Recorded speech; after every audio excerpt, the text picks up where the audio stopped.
और चलिए आगे बढ़ते हैं, बात करेंगे बाबा बागेश्वर के हिंदुओं को एक करने के प्रण की। बाबा बागेश्वर ने नई यात्रा का ऐलान कर दिया। ये यात्रा दिल्ली से लेकर वृंदावन तक निकाली जाएगी और इस यात्रा का मकसद होगा, दो मुख्य मकसद जो हैं उसमें एक यमुना की सफाई है और दूसरा मकसद क्या है, दूसरा लक्ष्य क्या है, इस रिपोर्ट के जरिए समझिए।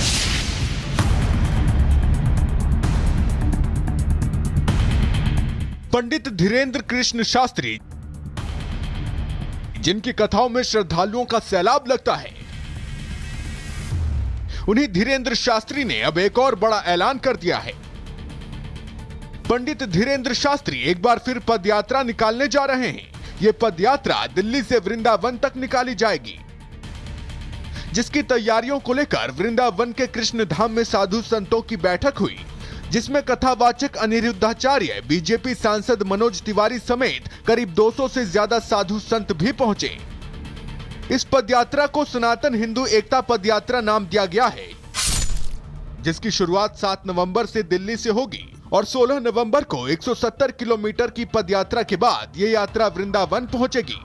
इस पदयात्रा के जरिए हिंदुओं को एकता का संदेश दिया जाएगा, यमुना नदी की सफाई की मांग उठाई जाएगी, साथ ही ब्रज में मांस मदिरा पर रोक और साथ ही मंदिरों और मस्जिदों में राष्ट्रगीत गाए जाने के उद्देश्य से ये यात्रा निकाली जाएगी।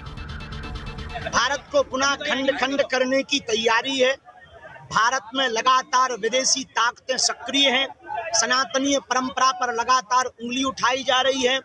यमुना जी की स्थिति देखकर, गौ माता की स्थिति देखकर, ब्रज की स्थिति देखकर और विदेशी ताकतें लव जिहाद, लैंड जिहाद, थूक जिहाद, मूत्र जिहाद के द्वारा लगातार हिंदुओं पर जो कुठाराघात हो रहा है, उस कुठाराघात को हटाने के लिए हमने पुनः प्रण लिया कि अब दिल्ली से वृंदावन तक हम पुनः पैदल 140 किलोमीटर चलेंगे। धीरेन्द्र शास्त्री ने मांग की है कि मंदिरों और मस्जिदों में राष्ट्रगीत गाया जाना चाहिए, जिससे इस बात का पता चल सके कि देश से कौन प्यार करता है और कौन नफरत। धीरेन्द्र शास्त्री लगातार इस मुद्दे को उठाते रहे हैं कि मंदिर और मस्जिद दोनों ही जगहों पर राष्ट्रगीत होना चाहिए। गद्दारों का पता लगाने के इस फॉर्मूले पर विवाद भी खड़ा होता रहा है, लेकिन धीरेन्द्र शास्त्री इस मांग को लेकर अपनी आवाज बुलंद करते रहे हैं और विरोधियों के टारगेट पर भी आते रहे हैं। Bureau report, Republic Bharat. और चलिए आगे बढ़ते हैं, बात करेंगे बाबा बागेश्वर के हिंदुओं को एक करने के प्रण की। बाबा बागेश्वर ने नई यात्रा का ऐलान कर दिया। ये यात्रा दिल्ली से लेकर वृंदावन तक निकाली जाएगी और इस यात्रा का मकसद होगा, दो मुख्य मकसद जो हैं उसमें एक यमुना की सफाई है और दूसरा मकसद क्या है, दूसरा लक्ष्य क्या है, इस रिपोर्ट के जरिए समझिए।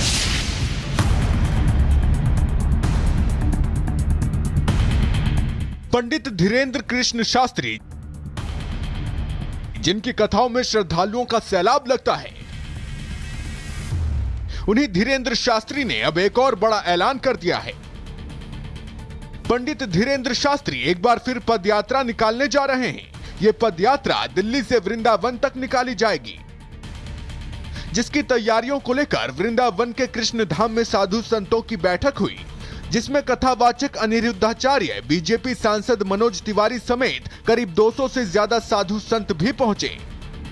इस पदयात्रा को सनातन हिंदू एकता पदयात्रा नाम दिया गया है, जिसकी शुरुआत 7 नवंबर से दिल्ली से होगी और 16 नवंबर को 170 किलोमीटर की पदयात्रा के बाद ये यात्रा वृंदावन पहुंचेगी।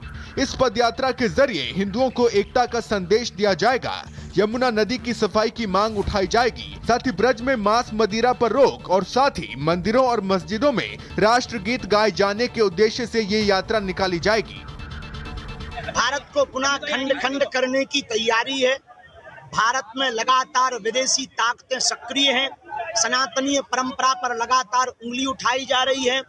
यमुना जी की स्थिति देखकर, गौ माता की स्थिति देखकर, ब्रज की स्थिति देखकर और विदेशी ताकतें लव जिहाद, लैंड जिहाद, थूक जिहाद, मूत्र जिहाद के द्वारा लगातार हिंदुओं पर जो कुठाराघात हो रहा है, उस कुठाराघात को हटाने के लिए हमने पुनः प्रण लिया कि अब दिल्ली से वृंदावन तक हम पुनः पैदल 140 किलोमीटर चलेंगे। धीरेन्द्र शास्त्री ने मांग की है कि मंदिरों और मस्जिदों में राष्ट्रगीत गाया जाना चाहिए, जिससे इस बात का पता चल सके कि देश से कौन प्यार करता है और कौन नफरत। धीरेंद्र शास्त्री लगातार इस मुद्दे को उठाते रहे हैं कि मंदिर और मस्जिद दोनों ही जगहों पर राष्ट्रगीत होना चाहिए। गद्दारों का पता लगाने के इस फॉर्मूले पर विवाद भी खड़ा होता रहा है, लेकिन धीरेंद्र शास्त्री इस मांग को लेकर अपनी आवाज बुलंद करते रहे हैं और विरोधियों के टारगेट पर भी आते रहे हैं। Bureau report, Republic Bharat.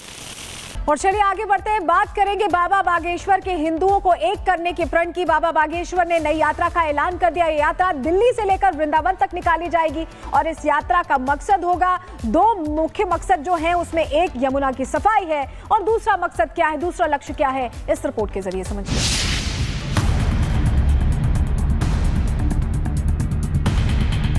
Pandit Dhirendra Krishna Shastri, जिनकी कथाओं में श्रद्धालुओं का सैलाब लगता है,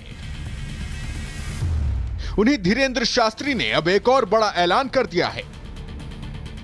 पंडित धीरेंद्र शास्त्री एक बार फिर पदयात्रा निकालने जा रहे हैं। ये पदयात्रा दिल्ली से वृंदावन तक निकाली जाएगी, जिसकी तैयारियों को लेकर वृंदावन के कृष्ण धाम में साधु संतों की बैठक हुई, जिसमें कथावाचक अनिरुद्धाचार्य, बीजेपी सांसद मनोज तिवारी समेत करीब 200 से ज्यादा साधु संत भी पहुंचे। इस पदयात्रा को सनातन हिंदू एकता पदयात्रा नाम दिया गया है, जिसकी शुरुआत 7 नवंबर से दिल्ली से होगी और 16 नवंबर को 170 किलोमीटर की पदयात्रा के बाद ये यात्रा वृंदावन पहुंचेगी। इस पदयात्रा के जरिए हिंदुओं को एकता का संदेश दिया जाएगा, यमुना नदी की सफाई की मांग उठाई जाएगी, साथ ही ब्रज में मांस मदिरा पर रोक और साथ ही मंदिरों और मस्जिदों में राष्ट्रगीत गाए जाने के उद्देश्य से ये यात्रा निकाली जाएगी। भारत को पुनः खंड खंड करने की तैयारी है। भारत में लगातार विदेशी ताकतें सक्रिय हैं। सनातनीय परंपरा पर लगातार उंगली उठाई जा रही है। यमुना जी की स्थिति देखकर, गौ माता की स्थिति देखकर, ब्रज की स्थिति देखकर और विदेशी ताकतें लव जिहाद, लैंड जिहाद, थूक जिहाद, मूत्र जिहाद के द्वारा लगातार हिंदुओं पर जो कुठाराघात हो रहा है, उस कुठाराघात को हटाने के लिए हमने पुनः प्रण लिया कि अब दिल्ली से वृंदावन तक हम पुनः पैदल 140 किलोमीटर चलेंगे। धीरेंद्र शास्त्री ने मांग की है कि मंदिरों और मस्जिदों में राष्ट्रगीत गाया जाना चाहिए, जिससे इस बात का पता चल सके कि देश से कौन प्यार करता है और कौन नफरत। धीरेंद्र शास्त्री लगातार इस मुद्दे को उठाते रहे हैं कि मंदिर और मस्जिद दोनों ही जगहों पर राष्ट्रगीत होना चाहिए। गद्दारों का पता लगाने के इस फॉर्मूले पर विवाद भी खड़ा होता रहा है, लेकिन धीरेंद्र शास्त्री इस मांग को लेकर अपनी आवाज बुलंद करते रहे हैं और विरोधियों के टारगेट पर भी आते रहे हैं। Bureau report, Republic Bharat.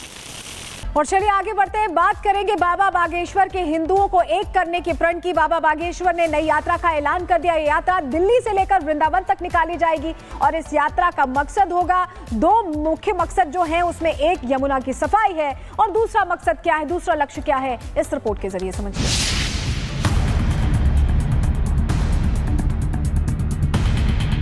Pandit Dhirendra Krishna Shastri, जिनकी कथाओं में श्रद्धालुओं का सैलाब लगता है, उन्हीं धीरेंद्र शास्त्री ने अब एक और बड़ा ऐलान कर दिया है। पंडित धीरेंद्र शास्त्री एक बार फिर पदयात्रा निकालने जा रहे हैं। ये पदयात्रा दिल्ली से वृंदावन तक निकाली जाएगी, जिसकी तैयारियों को लेकर वृंदावन के कृष्ण धाम में साधु संतों की बैठक हुई, जिसमें कथावाचक अनिरुद्धाचार्य, बीजेपी सांसद मनोज तिवारी समेत करीब 200 से ज्यादा साधु संत भी पहुंचे। इस पदयात्रा को सनातन हिंदू एकता पदयात्रा नाम दिया गया है, जिसकी शुरुआत 7 नवंबर से दिल्ली से होगी और 16 नवंबर को 170 किलोमीटर की पदयात्रा के बाद ये यात्रा वृंदावन पहुंचेगी। इस पदयात्रा के जरिए हिंदुओं को एकता का संदेश दिया जाएगा, यमुना नदी की सफाई की मांग उठाई जाएगी, साथ ही ब्रज में मांस मदिरा पर रोक और साथ ही मंदिरों और मस्जिदों में राष्ट्रगीत गाए जाने के उद्देश्य से ये यात्रा निकाली जाएगी। भारत को पुनः खंड खंड करने की तैयारी है। भारत में लगातार विदेशी ताकतें सक्रिय हैं। सनातनीय परंपरा पर लगातार उंगली उठाई जा रही है। यमुना जी की स्थिति देखकर, गौ माता की स्थिति देखकर, ब्रज की स्थिति देखकर और विदेशी ताकतें लव जिहाद, लैंड जिहाद, थूक जिहाद, मूत्र जिहाद के द्वारा लगातार हिंदुओं पर जो कुठाराघात हो रहा है, उस कुठाराघात को हटाने के लिए हमने पुनः प्रण लिया कि अब दिल्ली से वृंदावन तक हम पुनः पैदल 140 किलोमीटर चलेंगे।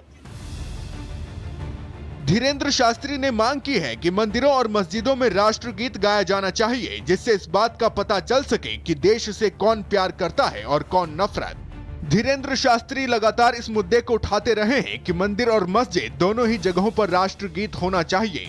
गद्दारों का पता लगाने के इस फॉर्मूले पर विवाद भी खड़ा होता रहा है, लेकिन धीरेन्द्र शास्त्री इस मांग को लेकर अपनी आवाज बुलंद करते रहे हैं और विरोधियों के टारगेट पर भी आते रहे हैं। Bureau report, Republic Bharat.